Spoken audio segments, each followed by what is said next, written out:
프레젠테이션에서 가장 중요한 것은 바로 창의력입니다. 창의적 사고에 이르기 위해서는 먼저 객관적인 정보의 수집과 분석 능력이 필요하겠죠.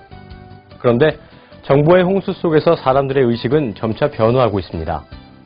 과거의 지식 패러다임이 어떤 특정 사실에 관련된 것을 아는 노우왓이나 노우하우였다면 현재는 정보가 어디에 있는지를 아는 노우웨어, 그리고 한 단계 더 나아가 과연 그 정보를 누가 알고 있는지가 중요한 노우후의 시대라고 할 수 있겠습니다.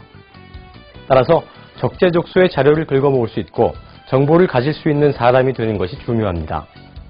하지만 그보다 더 중요한 것은 자신이 정한 주제에 접근하기 위해 어떤 자료가 필요한지 알고 적재적소에 맞게 골라내는 능력이라고 할 수 있겠습니다.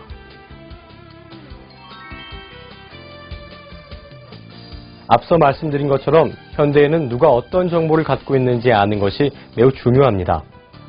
하지만 사실과 의견을 뒤죽박죽 섞어 놓는다면 아무런 소용이 없겠죠. 사실과 의견이 뒤섞여 있다면 의견을 사실로, 사실을 의견으로 잘못 이해하는 혼란을 가져올 수 있습니다. 따라서 사실과 의견을 구분해서 전달해야 명료한 메시지가 될 수 있습니다. 사실과 의견을 구분할 줄 아는 것은 자료의 내용을 정확히 이해하고 비판적으로 사고하는 데 있어 핵심 능력이라고 할 수 있겠습니다. 특히 설득의 근거로 활용되는 자료라면 사실을 바탕으로 할 때 객관성을 확보할 수 있겠죠. 물론 프레젠터에 주관적인 의견도 포함되어야 차별성 또한 가질 수 있습니다. 이처럼 사실과 의견을 구분한 뒤 사실을 설명할 때 의견도 함께 제시하거나 의견을 내세울 때 그것을 뒷받침해주는 사실을 보여준다면 여러분의 논리가 보다 정확히 전달될 수 있을 것입니다. 그러기 위해선 프레젠테이션을 하기 전에 목적에 따라 사실과 의견의 비중을 다르게 하는 것이 좋습니다.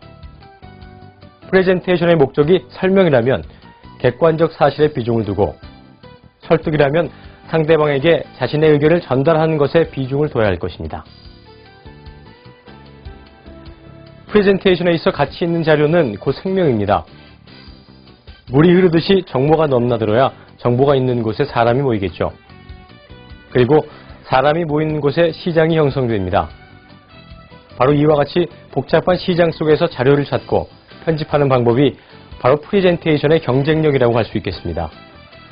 그럼 어떻게 해야 이러한 경쟁력을 확보할 수 있을까요? 먼저 자료를 찾기 전에 시대를 읽어야 합니다. 시대를 읽으면 자료가 보이기 마련이죠. 그리고 다양한 정보 채널을 가동시켜야 합니다.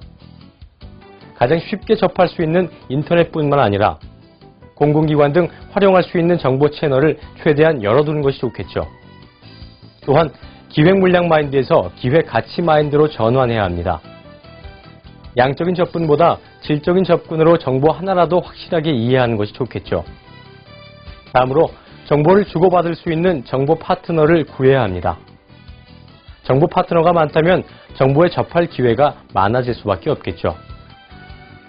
마지막으로 검증된 자료를 충분히 익혀야 합니다. 밥도 원산지가 정확한 쌀로 뜸을 충분히 들여 밥을 지었을 때 그 맛은 배가 되겠죠. 반드시 출처가 분명한 자료를 충분히 숙지해야 합니다.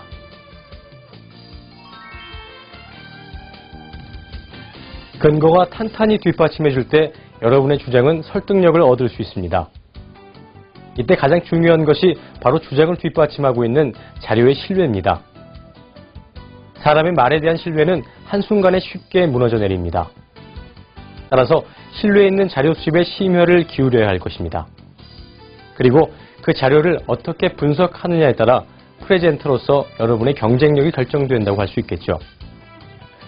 정보의 호수 속에 살고 있는 이때 면밀한 분석을 통해 상대방으로부터 신뢰를 끌어오는 것이 바로 훌륭한 프레젠테이션의 관건입니다.